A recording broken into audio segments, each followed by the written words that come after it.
Est-ce que vous êtes prêt à parler OVNI comme dans objet volant non identifié? En fait, aujourd'hui, on dit plutôt phénomène aérien non identifié. Mais ma question, c'était, est-ce que vous êtes prêt à en parler? Moi, je le suis. On se retrouve dans quelques instants. Un sujet qui nous fait quitter les changements climatiques, peut-être même quitter notre univers. On est dans ces OVNI, ces objets volants non identifiés, qui... Et là, on dit, mais est-ce qu'il est sérieux? Oui.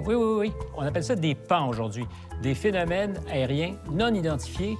Et il se trouve que les militaires au Pentagone les ont à l'œil. À tout de suite.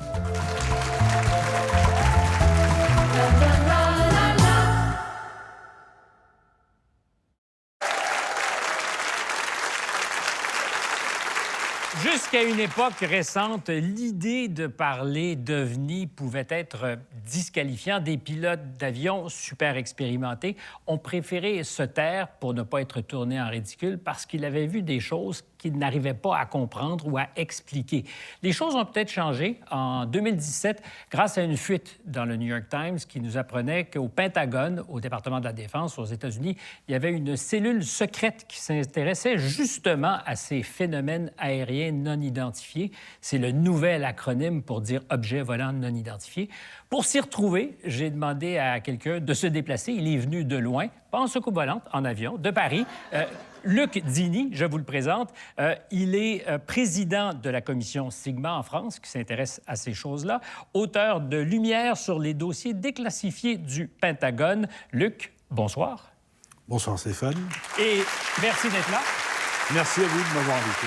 Je précise aussi que Luc Dini, dans la vie civile, est ingénieur aéronautique, mais nous ne parlerons pas de votre vie civile, plutôt de ce qui vous occupe quand vous vous intéressez à ces choses. Alors, c'est quoi ces dossiers qui ont été déclassifiés par le Pentagone et qui posent davantage de questions qu'elles nous donnent de réponses?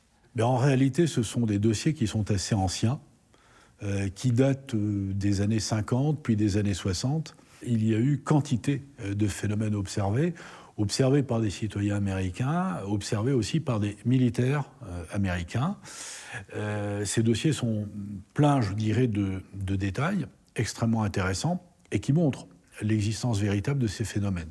Il se trouve que le Pentagone, enfin l'US Air Force, a fermé ces dossiers à partir de 1969. Plus récemment, en 2017, effectivement, apparaît à l'horizon un certain nombre de révélations, d'une part d'un programme de recherche, alors réputé secret en tous les cas, il n'était pas connu du public, qui aurait démarré dans les années 2008 et qui se serait déroulé sur plusieurs années, afin d'enquêter sur quoi? Sur des cas récents d'observation d'OVNI, et en particulier sur des observations qui ont été faites par des pilotes de l'US Navy. C'est ça, je dirais, qui met un peu le feu aux poudres. Observations qui ont été faites en 2004 et renouvelées de nombreuses fois depuis. Et c'est ça qui pose question aujourd'hui. Que sont ces observations? De quoi s'agit-il? Et les dossiers, pour le coup, ceux-là ne sont pas encore déclassifiés. Donc il y a mystère.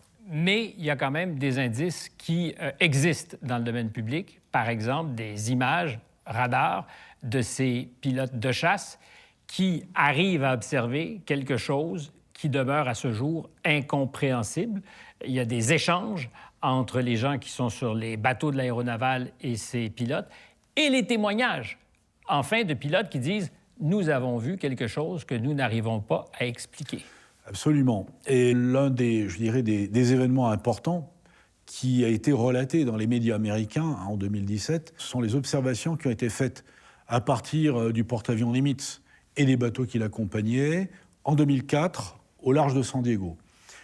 Observations qui ont été faites, comme vous le disiez, par les radars des bateaux et des radars assez précis, qui ont observé des dizaines d'objets volant à très haute altitude, puisqu'il s'agissait d'altitude de l'ordre de 20 à 30 km d'altitude, et qui par moments descendaient en quelques secondes au niveau de la mer, puis qui remontaient. Il se trouve qu'en même temps, des avions de combat, des F-18 américains, ont décollé du porte-avions Nimitz pour aller faire des reconnaissances près de ces objets-là, et qui ont observé un objet assez bizarre, forme de tic-tac, dont il a été question dans la presse, Tic-tac comme le petit bonbon. Comme le petit bonbon, oui, sauf qu'il faisait 12 mètres de long, c'est un gros tic-tac. Et le tic-tac s'est déplacé, alors même qu'un F-18 allait à sa rencontre, s'est déplacé en un clin d'œil à quelques dizaines de kilomètres de distance de là, et donc a été ensuite observé, et donc j'en viens aux observations complémentaires, par des caméras infrarouges. Donc en fait, il y a des enregistrements radar d'une part, des images infrarouges d'autre part, qui ont été prises de cet objet, dont les manœuvres, les vitesses et les accélérations dépassent totalement ce que l'on connaît des technologies les plus pointues aujourd'hui. Donc il y a un vrai questionnement sur qu'est-ce que c'est. Ce qu'on ne constate pas pour autant, c'est qu'il s'agit d'un phénomène extraterrestre. C'est-à-dire tout ce qu'on dit, c'est que ça défie notre capacité d'explication. Alors, l'utilisation du mot extraterrestre est peut-être un petit peu exagérée ou décalée. Abusif. En fait, ce qui est nouveau et confirmé, c'est que, premièrement, les observations qui sont faites sont des observations d'objets ou de phénomènes qui se passent dans l'espace aérien, mais dans le domaine spatial et également dans le domaine aquatique. Ça, c'est nouveau. Et ce que je vous raconte, ce ne sont pas des histoires, c'est le constat même qui est fait par le Pentagone, puisqu'ils ont créé une agence pour enquêter sur ces phénomènes qui passent d'un milieu à l'autre, de l'espace à l'espace aérien, de l'espace aérien à l'espace aquatique. Ça, c'est la première chose. La deuxième chose, c'est que le Pentagone, en mai 2023, donc il y a un peu plus d'un an, a mis en place un réseau d'information qui traverse tous les organismes du Pentagone pour ramener des informations sur toute observation insolite d'objets aquatiques, aériens ou spatials, relatifs à ce que l'on appelle des PAN et UAP en anglais, pour Unidentified Airspace Phenomena. Mais ce que ça pose comme question, donc, c'est en face de quoi nous trouvons-nous? Et il y a des questions, effectivement, qui sont derrière. Est-ce qu'il y a menace à la sécurité nationale? Est-ce que c'est une puissance étrangère qui disposerait d'une technologie qui nous échappe? Ou mystère et boule de gomme? C'est exactement la question qui se pose, et c'est pourquoi le Pentagone n'affirme pas de façon claire que les objets observés seraient d'une origine, disons, extraterrestre. Ils reconnaissent qu'il y a des démonstrations de performance qui ne collent pas à ce qu'ils pensent pouvoir être des technologies russes ou chinoises. Ce qui pose effectivement la question. Ça peut pas être russe, ça peut pas être chinois, alors c'est quoi? Est-ce qu'il est plus facile aujourd'hui, et c'est le journaliste qui vous parle, de discuter de ces enjeux sans ce risque de stigmatisation qui a fait en sorte que pendant des années, des pilotes ont préféré ne pas parler de ce qu'ils voyaient parce qu'on peut rapidement avoir l'air farfelu. Le simple fait d'aborder le sujet ici à l'émission, j'en suis convaincu, va faire jaser dans les chaumières. C'est-à-dire qu'on dit « Ah, c'est des hypothèses farfelues ». Or, si les Américains, nos voisins, et je m'intéresse à eux parce qu'ils crédibilisent d'une certaine façon la démarche, si eux sont préoccupés, il y a des raisons que nous soyons tous. Oui, le problème de la stigmatisation des pilotes, effectivement, est un sujet qui date de longtemps.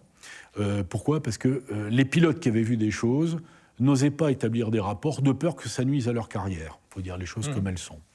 Aujourd'hui, évidemment, le témoignage des pilotes de l'US Navy qui ont mis en avant des observations répétées et donc qui ont remonté au travers de leur chaîne hiérarchique des comptes rendus en disant « Attendez, tous les jours, on observe des phénomènes étonnants ». Donc ça contribue à la déstigmatisation. Et ce qu'on peut observer, nous, du côté français, par exemple, c'est que vous avez beaucoup de pilotes civils qui font, je dirais, des comptes rendus d'observation et qui posent des questions. Donc, il y a peu à peu une évolution des mentalités, les langues se délient et les gens commencent à faire des rapports circonstanciés qui vont être utiles pour mener des recherches. Donc, il y a des enquêtes qui sont menées, des informations sont communiquées au public. Est-ce qu'on a toutes les informations? Ça, c'est une autre histoire. Mais des progrès se font peu à peu. Quand on pose la question « Avons-nous toutes les informations ?» ça donne l'impression que vous savez que nous n'avons pas toutes les informations. Au Canada, il y a aussi des observations qui se font. Christian Page, que plusieurs d'entre vous connaissez, est avec nous dans la salle. Il se joindra à nous sur la pastille dans quelques instants. Christian, le ciel canadien pourrait-il bientôt être moins mystérieux? À tout le moins, il faut attendre Sky Canada, donc, qui est un programme qui a été mis de l'avant par le gouvernement canadien. Il faut savoir, on se rappelle tous, en février 2023, l'histoire du ballon chinois. Donc, évidemment, on s'est posé la question, est-ce que le Canada a réellement l'hégémonie de son ciel? Et comme on a deux frontières avec les États-Unis, évidemment, on essaie de s'assurer qu'il n'y a pas de possibilité pour des nations étrangères de survoler le Canada pour éventuellement passer du côté des Américains. Donc, le projet Sky Canada est en ce moment, il est en écriture. Donc, on va voir un peu quelle est la position du gouvernement canadien. Mais il faut savoir que le gouvernement canadien, c'est minimalement la deuxième fois qu'il met de l'avant une enquête sur les ovnis. Il en avait déjà tenu une dans les années 50 qui avait abouti à « il n'y a rien là ». Donc, l'affaire est restée un peu lettre morte. Et là, l'histoire des ballons chinois a ravivé la question. Ça prenait les Chinois pour relancer notre curiosité. Christian, on vous retrouve après la pause. Restez avec nous parce que le silence dans la salle me donne l'impression que c'est un chouïa intéressant.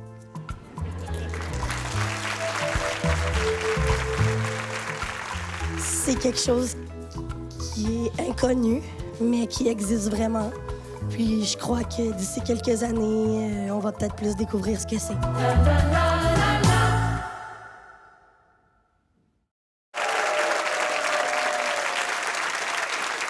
Nous sommes toujours à 35-40 000 pieds d'altitude à discuter de ces phénomènes aériens non identifiés avec Christian Page qui s'est joint à la conversation parce qu'on est à constater qu'il y a des choses qui nous échappent sans qu'on puisse donner de réponse satisfaisante. Oui. La grande problématique ici, quand on regarde du côté des Américains, c'est qu'on manque de données fiables. C'est là la grande problématique. On est tous d'accord que les pilotes ont rapporté des observations qui semblent a priori très énigmatiques. On a des relevés radars qui semblent aussi très énigmatiques. La problématique, c'est qu'on n'a pas de données fiables sur lesquelles s'appuyer pour pouvoir tirer des conclusions. Il faut améliorer les systèmes qui permettent de documenter ces observations. Est-il possible qu'on ne veuille pas non plus avoir ces données ou les partager si on les avait? Parce que ce ne serait pas la première fois dans l'histoire des États-Unis que de l'information soit gardée par le revers parce qu'on n'a pas envie de la partager. Est-ce que c'est possible? C'est possible. Quoique l'ARO, c'est un grand nom qui veut dire Bureau d'identification des anomalies dans tous les domaines, fait preuve de beaucoup de transparence. Ils veulent débarrasser le phénomène du stigma auquel on l'associe. Et d'ailleurs, la raison pourquoi on n'utilise pas le mot ovni, parce que le mot a été tellement stigmatisé comme étant des petits hommes verts, on ne veut plus aller vers ça. Je veux revenir au Canada. La dernière fois où on a eu un phénomène anormal bien documenté, c'était quand? C'était en février 2023, dans ces eaux-là. On a un appareil, un avion allemand, qui survolait l'Estrie. Et là, les pilotes ont rapporté à la tour de contrôle qu'ils voyaient des lumières au loin. Et ces lumières-là, ils n'apparaissaient pas sur les radars, n'apparaissaient nulle part. Et pourtant, les pilotes les ont décrits. Et au moment où ils les décrivaient, un autre appareil qui se trouvait dans le secteur a lui aussi confirmé qu'il voyait les mêmes lumières. Et on n'arrivait pas à les replacer sur une carte géographique quelles pouvaient être les lumières. On a proposé l'idée qu'il pouvait peut-être s'agir de pistes de ski du côté des États-Unis, mais c'est un peu facile comme explication. Oui, il y avait les ballons météo aussi longtemps qui étaient systématiquement désignés comme l'objet qu'on avait vu. Mais encore une fois, la problématique ici, c'est qu'on n'a pas de données fiables, c'est-à-dire qu'on a le témoignage de ces pilotes, mais on voudrait aller plus loin que la simple réflexion sur un témoignage. On a besoin de données. C'est la position de l'ARO, c'était la position aussi de la NASA, qui ont décidé de mettre l'épaule à la roue pour appuyer l'ARO et qui ont également publié un rapport dans ce sens-là. La scientifique en chef est à la manœuvre pour accoucher de ce prochain rapport qu'on aura au cours des prochaines semaines. De quel type de moyens disposons-nous quand on fait enquête au Canada? Parce que l'histoire du ballon chinois, j'ai l'impression que si les Américains n'avaient pas sonné sur la sonnette d'alarme, peut-être qu'il serait passé sans qu'on s'en rende compte. Je suis peut-être méchant, mais quels sont nos moyens d'enquête? Pour avoir discuté avec les gens qui s'occupent du projet de Sky Canada, pour l'instant, il n'y a pas grand-chose qui filtre. On ne connaît pas trop les moyens et j'ai plutôt l'impression, pour avoir discuté avec eux encore il y a quelques jours, j'ai plutôt l'impression qu'on en est au niveau des recommandations. Donc, on va regarder ce que l'on a pu observer, ce qui a été rapporté, de quelle façon on peut rendre plus sécuritaires les frontières. Mais de là à dire qu'on va mettre en place un organisme pour surveiller les ovnis, je pense qu'il y a loin de la coupe aux lèvres. On n'est pas encore rendu là. Non. Luc, je termine avec vous, parce qu'après tout, vous êtes venu de loin pour nous renseigner ce soir. À la lumière des travaux que vous menez depuis longtemps, est-ce qu'il y a des chances que dans un futur rapproché, on ait davantage de conviction? Il est difficile de parler pour les Américains. Ils font leur travail et ils ont un congrès, donc c'est leur affaire. Ailleurs, en France, on a un organisme d'enquête qui travaille avec l'armée de l'air. Pour le coup, il y a une coopération entre un organisme civil, qui est le GEPAN, qui dépend de l'agence spatiale, et les militaires. Et le problème, effectivement, c'est de pouvoir réunir plus d'informations. Il y a des radars de défense aérienne qui peuvent observer des choses, d'où la coopération avec l'armée de l'air. Il y a aussi des réseaux d'observation optique qui observent des météores, qui peuvent être utilisés, qui pourraient être modernisés pour capter plus d'informations et finalement essayer de suivre la trace de ces objets qui sont un peu évanescents. Parce que l'un des problèmes, c'est que ça apparaît, ça disparaît, ça réapparaît, ça change de trajectoire, donc c'est compliqué à suivre. Voilà. Christian Page, merci beaucoup, en espérant que le ciel canadien soit moins mystérieux prochainement. J'en doute, mais on aura l'occasion peut-être d'en se reparler. Et Luc Dini, je vous souhaite de trouver un ovni à l'aéroport qui vous ramènera en toute sécurité à Paris. Merci beaucoup. Merci. Au revoir. Merci.